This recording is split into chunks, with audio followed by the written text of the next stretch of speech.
नमस्कार दर्शक बंधु आज हेउछि मार्च मास 23 तारिख रविवार। आज दिन जकर 20टी गुरुत्वपूर्ण खबर उपरे आसंत नजर पकाइबा। ता पूर्वरु आपण मानक भल पाइबा स्वरूप गोटे गोटे लाइक एवं सब्सक्राइब निश्चय करिवे। तेबे चलंतु संपूर्ण खबर उपरे नजर पकाइबा। आजिर प्रथम खबर बदलिला पाग सकाळु जारी रहिछि वर्षा। एही जिल्ला को अलर्ट कला पाणीपाग विभाग।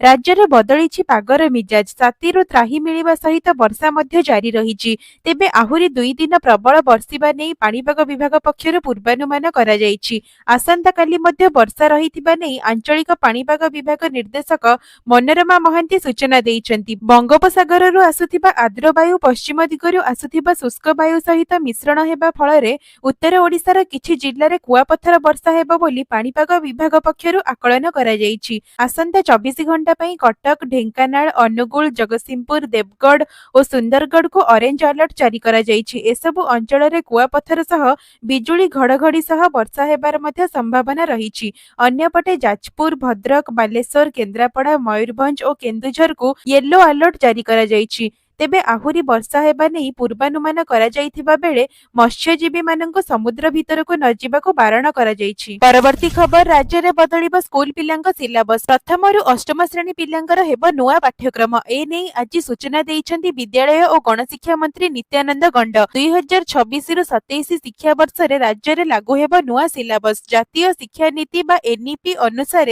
नूतन पाठ्यक्रमर ढांचा प्रस्तुत हेबो। नुआ सिलेबस रे भाषा, संस्कृति, ऐतिह्य को अधिक गुरुत्व मिलिबो बोली विद्यालय और गणशिक्षा मंत्री सूचना दैछन्ति। परवर्ती खबर आईपीएल 2025 13टी सहर रे खेला जिवो 74टी मैच। इंडियन प्रीमियर लीग अर्थात आईपीएल 2025 रो 18तम सीजन गतकाली ठारू आरंभ होईछि। एही सीजन रा प्रथम match defending champions Kolkata night Riders बा केकेआर एवं रॉयल चैलेंजर्स बेंगलोर बा आरसीबी मध्य रे खेला जाईछि एवं फाइनल मैच मे 25 रे खेला जिवो। आईपीएल 2025 रे मोट 74टी मैच खेला जिवो। लीग पर्याय रे 70टी मैच हेबो। लीग पर्याय रे समस्त 10टी दल प्रत्येक 14टी मैच खेलिबे।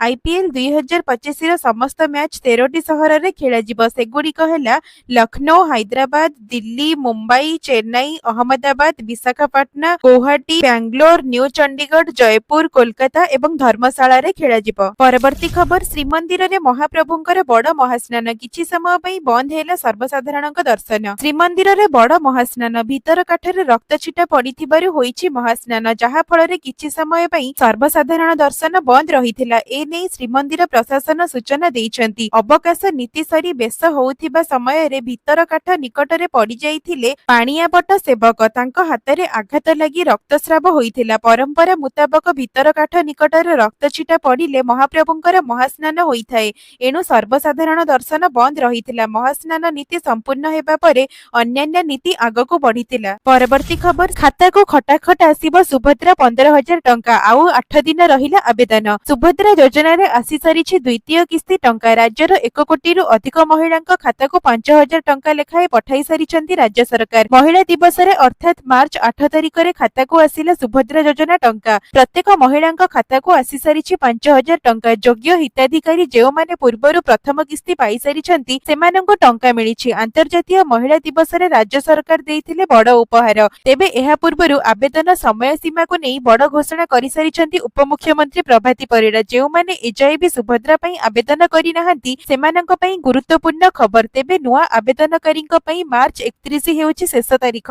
एही तारिख मध्य रे आवेदन कले तृतीय किस्ती टंका एका बेलेके पाई परिबे। अर्थात हिताधिकारींक खाता को सीधा सड़क 15,000 टंका आसीबो। सुभद्रा आवेदनर शेष तारिख रहिछि मार्च 31। एहा परे आउ आवेदन सीमा वृद्धि पाइब नाही। उपमुख्यमंत्री प्रभाती परिडा कहिथिले जे जेउ माने मार्च 31 भितरे आवेदन करिथिबे राखी पूर्णिमा रे एकाकालीन 3टी किस्ती रे टंका पाइबे। अर्थात 15,000 टंका खाता को आसीबो। ए नै पूर्वरु भी घोषणा करिथिले उपमुख्यमंत्री प्रभाती परिडा। एनु जेउ माने एजाय आवेदन करि नाहंती सेमाने मार्च 31 तारिख भितरे आवेदन कराई नियंतु। परवर्ती खबर वर्षा पई बंद हेला सिमिलीपाल। आजि ओ आसंता काली सिमिलीपाल अभयारण्य पर्यटकंक पई बंद रहिबो। काल बैसाखी को दृष्टि रे रखी 2 दिन पई बंद ବନ୍ଦ ନିଷ୍ପତ୍ତି ହୋଇଛି। ଏନେଇ ସୂଚନା ଦେଇଛନ୍ତି ଶିମିଳିପାଳ ଆରସିସିଏଫ। ଗତ 2 ଦିନ ହେବ ମୟୂରଭଞ୍ଜ ଜିଲ୍ଲାର ବିଭିନ୍ନ ସ୍ଥାନରେ ପ୍ରବଳରୁ ଅତି ପ୍ରବଳ ବର୍ଷା ଏବଂ କୁଆପଥର ମାଡ଼ ହୋଇଛି। ସେହିପରି ଶିମିଳିପାଳ ଅଭୟାରଣ୍ୟରେ ମଧ୍ୟ ପ୍ରବଳ ବର୍ଷା ହୋଇଛି। ଆସନ୍ତା 2 ଦିନ ଯାଏଁ ଜିଲ୍ଲାରେ ପ୍ରବଳ ବର୍ଷା ନେଇ ପାଣିପାଗ ବିଭାଗ ସୂଚନା ପରେ ଶିମିଳିପାଳ ଅଭୟାରଣ୍ୟକୁ ପର୍ଯ୍ୟଟକଙ୍କ ପାଇଁ ବନ୍ଦ ରଖାଯାଇଛି। ପର୍ଯ୍ୟଟକଙ୍କ ସୁରକ୍ଷାକୁ ଦୃଷ୍ଟିରେ ରଖି 2 ଦିନ ବନ୍ଦ ରହିବ ବୋଲି ଏନେଇ ସୂଚନା ଦେଇଛନ୍ତି ଶିମିଳିପାଳ ଆରସିସିଏଫ। ପରବର୍ତ୍ତୀ ଖବର ବିକ୍ରି ହେଲା ଟ୍ୱିଟରର ଆଇକନିକ୍ ନୀଳପକ୍ଷୀ ଲୋଗୋ। ଟ୍ୱିଟରର ପରିଚୟ ଦୀର୍ଘ ଦିନ ଧରି ନୀଳପକ୍ଷୀ ହୋଇ ଆସୁଛି, କିନ୍ତୁ ଯେହେତୁ ଏଲନ୍ ମସ୍କ ସୋସିଆଲ ମିଡିଆ ପ୍ଲାଟଫର୍ମରେ ଟ୍ୱିଟରକୁ ଦାଖଲ କରିଛନ୍ତି, ସେଥିରେ ଗୋଟିଏ ପରେ ଗୋଟିଏ ଅନେକ ପରିବର୍ତ୍ତନ କରାଯାଇଛି। ସର୍ବପ୍ରଥମେ ଏହାର ନାମ ଏକ୍ସକୁ ପରିବର୍ତ୍ତିତ ହେଲା। ଏଥିସହିତ ସାନ୍ ଫ୍ରାନ୍ସିସ୍କୋରେ ଆମେରିକାର ମୁଖ୍ୟ କାର୍ଯ୍ୟାଳୟରେ ସ୍ଥାପିତ ନୀଳପକ୍ଷୀର ଆଇକନିକ୍ ଲୋଗୋ ବର୍ତ୍ତମାନ ନିଲାମ ହୋଇଛି। ନୀଳପକ୍ଷୀକୁ $34,375 ଅର୍ଥାତ୍ ପ୍ରାୟ 30 ଲକ୍ଷ ଟଙ୍କାରେ ନିଲାମ କରାଯାଇଛି। ନିଲାମ କମ୍ପାନୀର ପିଆର ଏହି ଖବରକୁ ନିଶ୍ଚିତ କରିଛନ୍ତି। ପରବର୍ତ୍ତୀ ଖବର କମିଲା ସୁନା ଦର। ଦିନକୁ ଦିନ ହୁ ହୁ ହୋଇ ବଢି ଚାଲିଛି ସୁନା ଦର। ଗୋଲ୍ଡ କିଣିବା ପୂର୍ବରୁ 100 ଥର ଚିନ୍ତା କରିବାକୁ ପଡୁଛି। ଆଜି ପୁଣି ସୁନା ଦରରେ ପରିବର୍ତ୍ତନ ଦେଖିବାକୁ ମିଳୁଛି। କମୁଛି ସୁନା ଦର। ଭାରତୀୟ ବଜାରରେ 24 କ୍ୟାରେଟ ସୁନାର ମୂଲ୍ୟ 10 ଗ୍ରାମ ପିଛା 89,780 ଟଙ୍କା ହୋଇଛି। ଏହାସହ 22 କ୍ୟାରେଟ ସୁନା ମୂଲ୍ୟ 82,300 ଟଙ୍କା ହୋଇଛି। ସେହିପରି ରାଜଧାନୀ ଭୁବନେଶ୍ୱରରେ 24 କ୍ୟାରେଟ ସୁନା ମୂଲ୍ୟ 10 ଗ୍ରାମ ପିଛା 89,780 ଟଙ୍କା ରହୁଥିବା ବେଳେ 22 କ୍ୟାରେଟ ସୁନାର ମୂଲ୍ୟ 82,300 ଟଙ୍କା ହୋଇଛି। ପରବର୍ତ୍ତୀ ଖବର ଉଚ୍ଚଶିକ୍ଷା ବିଭାଗରେ ଅଚଳାବସ୍ଥା। 7ଟି ବିଶ୍ୱବିଦ୍ୟାଳୟରେ ଖାଲି ପଡ଼ିଛି କୁଳପତି ପଦ। ରାଜ୍ୟର 7ଟି ବିଶ୍ୱବିଦ୍ୟାଳୟରେ କୁଳପତି ନାହାନ୍ତି। ଏହି ବିଶ୍ୱବିଦ୍ୟାଳୟଗୁଡ଼ିକ ହେଲା ଉତ୍କଳ ବିଶ୍ୱବିଦ୍ୟାଳୟ, ମହାରାଜା ଶ୍ରୀ ରାମଚନ୍ଦ୍ର ଭଞ୍ଜଦେଓ ବିଶ୍ୱବିଦ୍ୟାଳୟ, ଖଲ୍ଲିକୋଟ ଏକକ ବିଶ୍ୱବିଦ୍ୟାଳୟ, ଜଗନ୍ନାଥ ସଂସ୍କୃତ ବିଶ୍ୱବିଦ୍ୟାଳୟ, ଗଙ୍ଗାଧର ମେହେର ବିଶ୍ୱବିଦ୍ୟାଳୟ ଓ କଳାହାଣ୍ଡି ସ୍ଥିତ ମା ମାଣିକେଶ୍ୱରୀ ବିଶ୍ୱବିଦ୍ୟାଳୟ।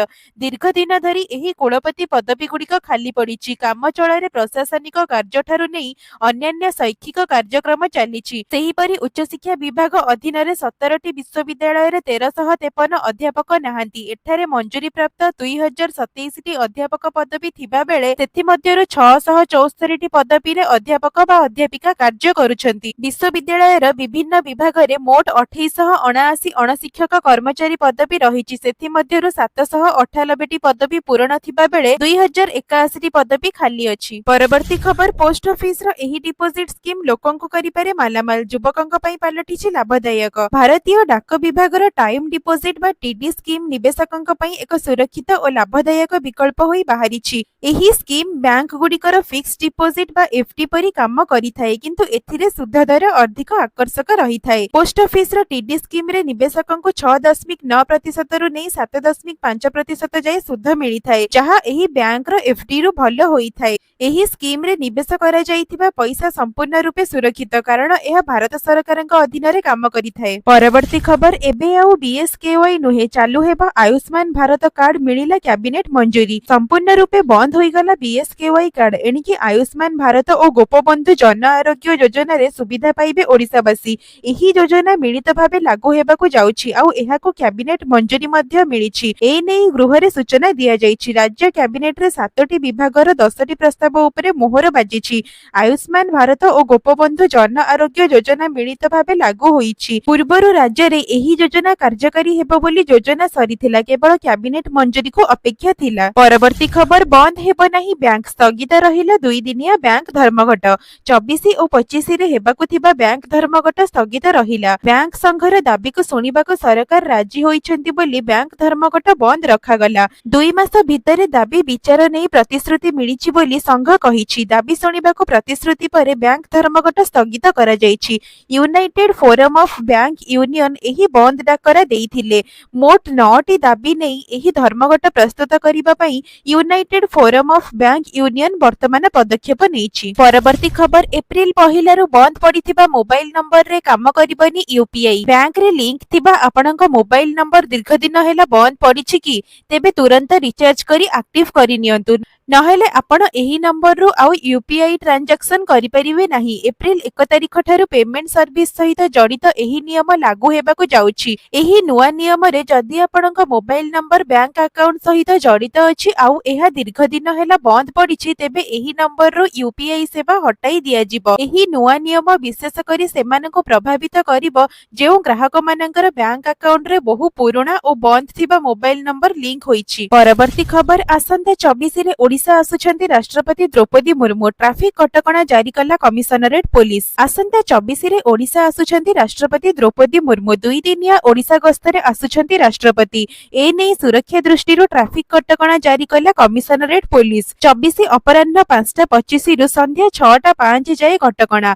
एयरपोर्ट छक, हॉस्पिटल छक, एजी छक, बाम मोड़ राजभवन जाए रास्ता गुड़िक बंद करा जिवो। एही रास्ता रे न जाई अन्य रास्ता रे यातायात पई निर्देश दिया जाइछि। सेहीपरि 25 तारिख सकाळ 8:50 रु 9:20 पर्यंत कटकणा जारी करा जाइछि। राजभवन छक, एजी छक, डाहाण मोड़ हॉस्पिटल छक, एयरपोर्ट छक जाए विलंब एडाइबाकू एही रास्ता रे न जिबाकू परामर्श दिया जाइछि। परवर्ती खबर तेल दर रे परिवर्तन। तैल कंपनी गुड़िक मार्च 22 रे पेट्रोल एवं डीजेल रो मूल्य प्रकाश करिसेंती। देशर किछि स्थान रे तैल दर स्थिर रहितिबा बेले अन्य किछि स्थान रे तैल दर रे परिवर्तन होइछि। सेहीपरि ओडिशार राजधानी भुवनेश्वर रे पेट्रोल दर रे मध्य नुआ दर जारी होइछि। भुवनेश्वर रे आज पेट्रोल दर 100 टंका 94 पैसा रहितिबा बेले डीजेल दाम प्रति लिटर पिछा 92 टंका 62 पैसा रहिछि। परवर्ती खबर मृत सरकारी कर्मचारी परिवार को चाकरी नै नियम संशोधन। राज्य कैबिनेट 10टी प्रस्ताव उपरे मोहर बजाइछंती। राज्य कैबिनेट रो 16तम बैठक अनुष्ठित होइथिला। ए नै गृह रे सूचना देइछंती मुख्यमंत्री मोहन माझी। मृत सरकारी कर्मचारी परिवार को चाकरी नै नियम संशोधन करिछंती। कैबिनेट ऐतिहासिक निष्पत्ति नेइछंती जे ओडिशा बेसामरिक सेवा बा थैथान सहायता नियम 2020 आरंभ हेबा तारीख पूर्वरु थैथान सहायता संबंधी समस्त विचाराधीन आवेदन 1990 रे प्रचलित नियम अनुଯାयी विचार कराजिबो। एहा द्वारा 2020 मसीहार नियम लागू हेबा पूर्वरु जेउ कर्मचारी मृत्यु घटिछि सेमानंक परिवार पई 1990 नियम लागू हेबो एवं थैथान सहायता योजना रे 1990 नियम अनुଯାयी नियुक्ति प्रदान कराजिबो।